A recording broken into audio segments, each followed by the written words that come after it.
నమస్కారం city news కి స్వాగతం. ముందుగా ముఖ్యాంశాలు.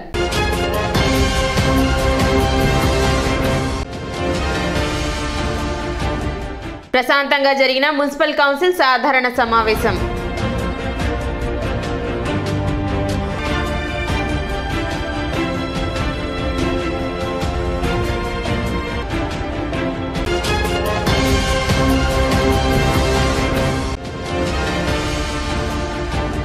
ప్రభుత్వ ఆదేశాల మేరకే ఇంటి వద్దే సామాజిక పెన్షన్ల పంపిణీ కార్యక్రమం.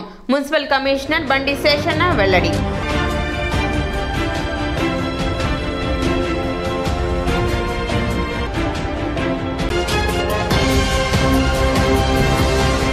మున్సిపల్ కౌన్సిల్ సాధారణ సమావేశం సజావుగా ముగిసింది. స్థానిక మున్సిపల్ కార్యాలయంలో కౌన్సిల్ హాల్లో మున్సిపల్ చైర్పర్సన్ తాడిబోయిన రాధిక అధ్యక్షతన నిర్వహించిన సమావేశంలో అజెండాలోని 3 అంశాలు ఏకగ్రీవంగా ఆమోదించారు. ఎలక్షన్ కోడ్ దృష్ట్యా ఇతర విషయాలు అజెండాలో లేకపోవడంతో ఉన్న 3 అంశాలను కౌన్సిల్ ఏకగ్రీవంగా ఆమోదించింది. అనంతరం నిర్ణయించిన అత్యవసర సమావేశంలోని అంశాలను కౌన్సిల్ ఆమోదం తెలిపింది. 15వ వార్డు కౌన్సిలర్ తమ వార్డులో వీధి లైట్లు వెలగడం లేదని ఏఈకి ఫోన్ చేసినా స్పందించలేదని అధికారులు ఇంత నిర్లక్ష్యంగా వ్యవహరించడం తగదని వాపోయారు. 20 రోజుల కిందట మా వార్డు 15వ వార్డులో నా పార్టీ ఆఫీస్ ఎదురుగా లైట్ పోతే ఏఈకి ఫోన్ చేస్తే ఏఈ ఫోన్ ఎత్తాడు. 3 సార్లు 4 సార్లు చేసినా ఫోన్ తీయాలి. ఎందుకు తీసుకోడు అతను? ఫోన్ ఎందుకు ఎత్తాడు? అడగండి, అడిగితే ఏముంది, 1 నిమిషం అడిగితే కదా. తర్వాత రోజు నేను మా మంత్రి గారు వెళ్ళేసి ఆ 45 వాట్స్ బల్బ్ అనేది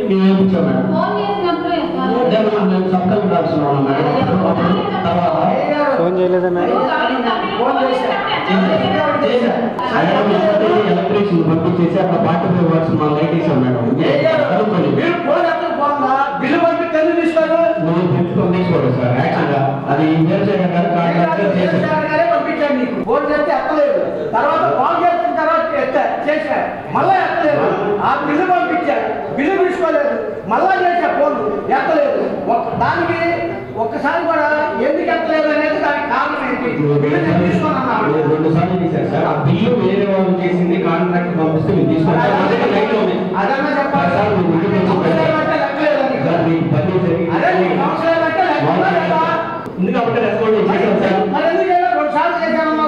ఈ రోజుకైనా ఫోన్ చేసి మాట్లాడేవారు. ఇల్లు వేరే వాళ్ళు పంపిస్తే పంపిస్తాం. మన దగ్గర మెటీరియల్ ఉంది, ఆ మెటీరియల్తో మనం చేస్తాం. గౌరవ వార్డు గారు ఫోన్ చేసినప్పుడు ఆన్సర్ చేయాలి. ఇది పద్ధతి, సాంప్రదాయం, కసి వర్డ్స్. అదే కాదు, ఎనీ పర్సన్ అది అవుతుందా కాదనేది ఇది అది పక్కన పెట్టడం. బట్ ఆన్సర్ చేయడం అనేది గౌరవ సభ్యులకు ఇచ్చినటువంటి గౌరవం. కాబట్టి ఈ సభ ద్వారానే మేము దీన్ని రిసీవ్ 100% యాక్సెప్ట్ నవ్ ఆన్వర్డ్స్ అలాంటివి జరగకుండా మేము చూసుకుంటాం. సారీ, ఆల్ స్టాఫ్ వాళ్ళందరూ కూడా అది గవర్నమెంట్ సిమ్ అయినా ప్రైవేట్ సిమ్ అయినా కూడా ఇప్పుడు ఉన్నటువంటి సిస్టమ్ అది కాబట్టి ఆన్సర్ చేయాలి, లిఫ్ట్ చేయాలి. గాంధీ పార్కు ట్యాంక్కి ప్లస్ సిబిఎన్ కాలనీకి మాత్రం 2 పూటలు ఇస్తున్నాం. ఎందుకంటే అది టైలెంట్ దాకా పోవట్లేదని తగ్గినట్లకి 1 పూట ఇస్తున్నాం. 1 పూట మాత్రం పర్ఫెక్ట్గా వస్తున్నాయండి. కాకపోతే ఎప్పుడన్నా లీకులకి మొన్న 1 రోజు మాత్రం మేము షట్ డౌన్ తీసుకున్నాం అంతే, లీక్ బాగు చేయడం కోసం. మొన్న గాంధీ పార్క్లో 1 లీకు, ఉండవల్లి దగ్గర 2 లీకులు చేయడం కోసం షట్ డౌన్ తీసుకున్నాం అంతే. ఈ మధ్యకాలంలో మాత్రం ప్రాబ్లం లేదు. ఒకవేళ ప్రాబ్లం ఉంటే మేము పేపర్కి ఇస్తాం, మీకు కూడా తెలియాలి. రేపు ఓవర్ఫ్లో అయిపోయి రోడ్డు మీద కూడా వాటర్ ఉండేది. ఇప్పుడు జాగ్రత్తగా వాడుకుంటే సరిపోతుంది.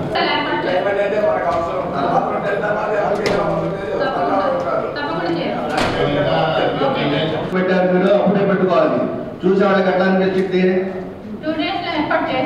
జనం అందరూ ఫోటోలు తీసుకుని వెళ్తున్నారు ఆ బ్యానర్లకి. మనుషులు లేరు, ఓటు పెట్టి తల్లిదండ్రులు ఏర్పాటు చేశాం కానీ ఇంకా మనం ప్రారంభించలేదు.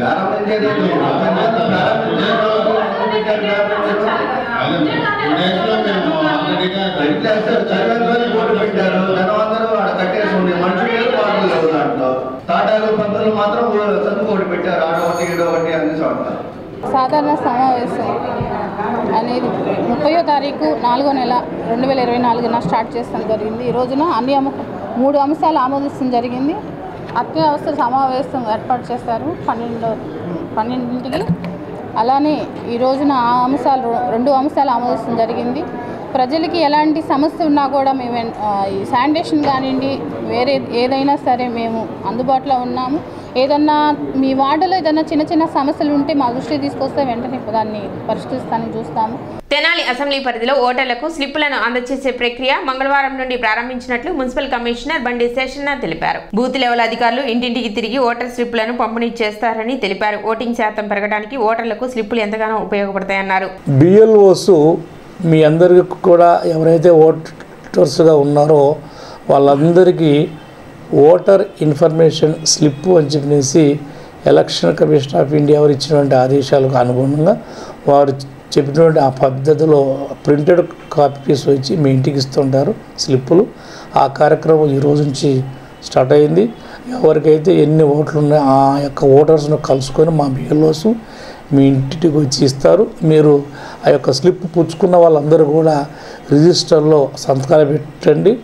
అండ్ ఎక్కడైనా కానీ మీకు అసలు ఆ యొక్క స్లిప్ రాలేదంటే కనుక మీకు సంబంధించినటువంటి బిఎల్ఓ ఎవరైతే ఉంటారో వాళ్ళకు ఒకసారి సంప్రదిస్తే కనుక వాళ్ళు వచ్చి ఇస్తారు. లేదు రెండో విజిట్లో కూడా మళ్ళీ ఇంకా ఎవరికైనా ఇవ్వడం వాళ్ళకి ఉంటే కనుక వాళ్ళకు కూడా వచ్చి ఇస్తారు. కాబట్టి ఈ విషయాన్ని కూడా గమనించనేసి ప్రతి ఒక్కరిని కోరుతున్నాం. వేమూరు నియోజకవర్గం అమర్తలూరు మండలం పరిధిలో వేమూరు నియోజకవర్గ కూటమి బలపరిచిన అభ్యర్థి నక్క ఆనంద్ బాబు ఎన్నికల ప్రచారం నిర్వహించారు. కోడిదాడిపర్రు, వామనగుంటపాలెం, మాదిపాలెం, తురిమలి గ్రామాలలో నక్క ఆనంద్ బాబు పర్యటించి సూపర్ 6 పథకాలను ప్రజలకు వివరించారు.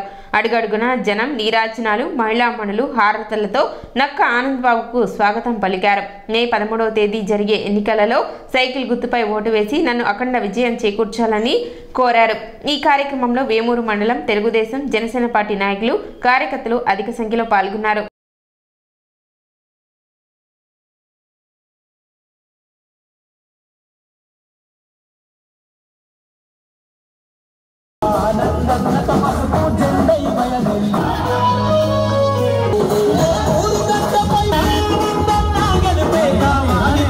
సమాధానకర్తలు బలిపడి వందనాలు ప్రభువా. మా ప్రియులు గౌరవనీయులు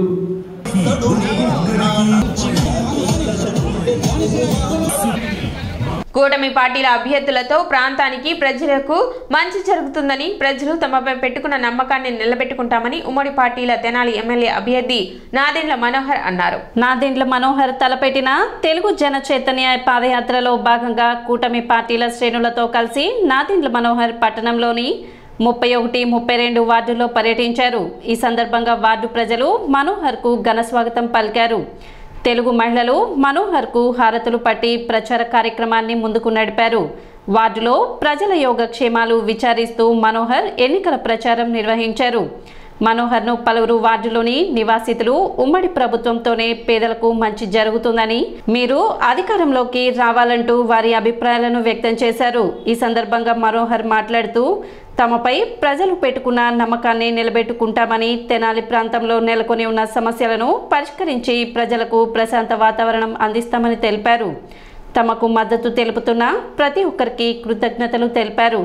కూటమి పార్టీల పాలన ప్రారంభమయ్యాక అందించే సంక్షేమం, అభివృద్ధిపై ప్రజలకు వివరిస్తూ మనోహర్ పాదయాత్రగా ముందుకు సాగారు. పలువురు ఉమ్మడి పార్టీల శ్రేణులు పాల్గొన్నారు. తప్పకుండా ఓటేయాలి. చూసుకోండి, జాతర మార్పు కోసమేనా తప్పకుండా జాతర ఓటేయండి అమ్మా. తప్పకుండా మేము చాలు చనా జమా ఈసారి చనా. నమస్కారం. కష్టపడి మార్పు తీసుకొద్దాం.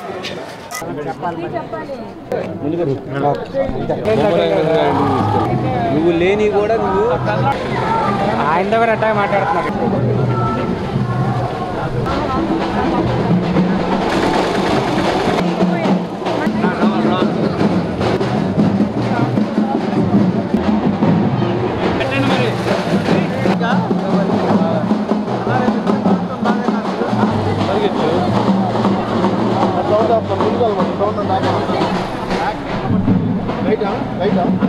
ముప్పై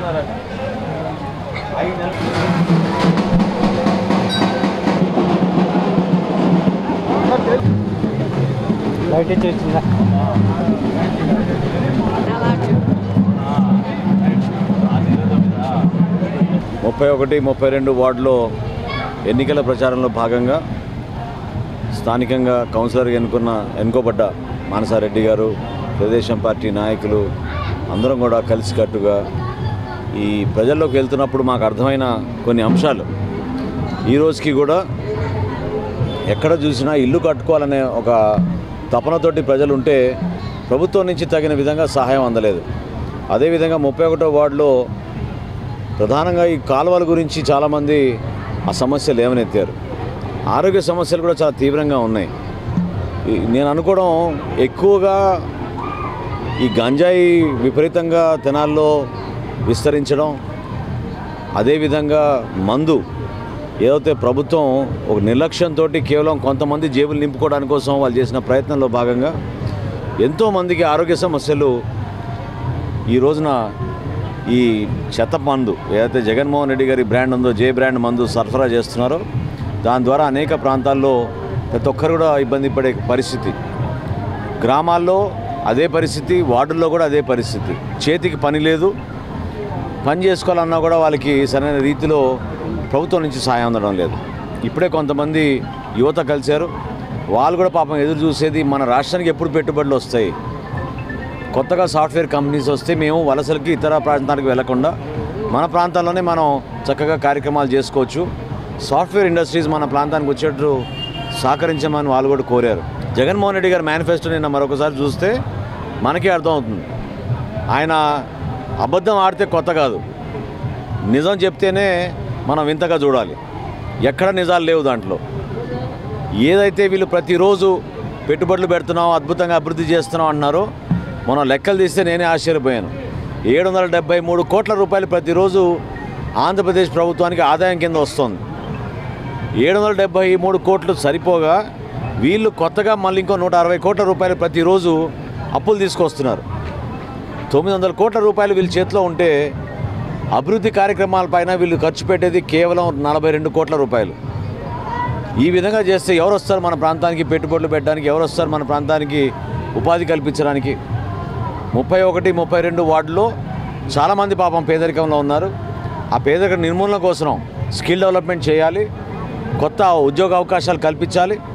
మన ప్రాంతంలో తప్పకుండా రాబోయే రోజుల్లో కొత్త వ్యవస్థలు, కొత్త కంపెనీలు వచ్చే విధంగా ప్రోత్సహించడానికి కోసం తప్పకుండా తెలుగుదేశం పార్టీ అధినేత చంద్రబాబు నాయుడు గారికి ఉన్న విజన్ని, ఆయనకున్న దూరదృష్టిని దృష్టిలో పెట్టుకుని భవిష్యత్తులో ఈ ప్రాంతాన్ని మరింత అభివృద్ధి చేసే విధంగా అందరికీ సహాయం అందించే విధంగా మీ అందరం కూడా కలిసికట్టుగా పనిచేస్తామని చెప్పాం. అదేవిధంగా సంక్షేమం గురించి కూడా చాలామంది మమ్మల్ని ప్రశ్నిస్తున్నారు. పెన్షన్ ఇంకా రాలేదు, రేపటి రోజున మీరు సహాయం అందిస్తారా అని.